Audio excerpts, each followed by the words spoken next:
4 የጽድቄ አምላክ በጠራሁት ጊዜ መለሰልኝ፣ በጭንቀቴም አሰፋህልኝ። ማረኝ፣ ጸሎቴንም ስማ። እናንተ የሰው ልጆች እስከ መቼ ድረስ ልባችሁን ታከብዳላችሁ? ከንቱ ነገርን ለምን ትወዳላችሁ? ሐሰትንም ለምን ትሻላችሁ? እግዚአብሔር በጻድቁ እንደ ተገለጠ እወቁ።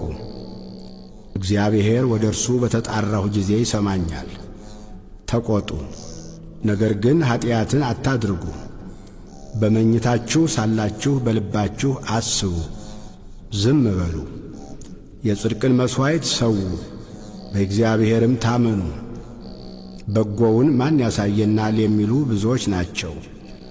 አቤቱ የፊትህ ብርሃን በላያችን ታወቀ። በልቤ ደስታን ጨመርህ፣ ከስንዴ ፍሬና ከወይን ዘይትም ይልቅ በዛ። በሰላም እተኛለሁ አንቀላፋሁ፣ አቤቱ አንተ ብቻህን በእምነት አሳድረኸኛልና። መዝሙር 40 ለችግረኛና ለምስኪን የሚያስብ ምስጉን ነው። እግዚአብሔር በክፉ ቀን ያድነዋል። እግዚአብሔር ይጠብቀዋል፣ ሕያውም ያደርገዋል፣ በምድር ላይም ያስመሰግነዋል፣ በጠላቶቹም እጅ አያሳልፈውም። እግዚአብሔር በደዌው አልጋ ሳለ ይረዳዋል፣ መኝታውን ሁሉ በበሽታው ጊዜ ያነጥፍለታል። እኔስ አቤቱ ማረኝ፣ አንተን በድያለሁና ነፍሴን ፈውሳት አልሁ። ጠላቶቼም በላዬ ክፋትን ይናገራሉ። መቼ ይሞታል? ስሙስ መቼ ይሻራል ይላሉ። እኔን ለማየት ቢገባ ከንቱን ይናገራል።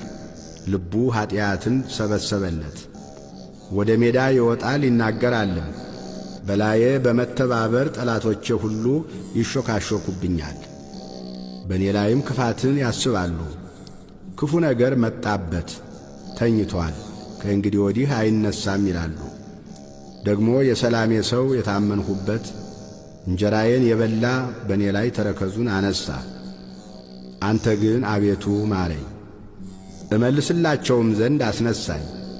ጠላቴ እልል አይልብኝምና ስለዚህ እንደ ወደድኸኝ አወቅሁ።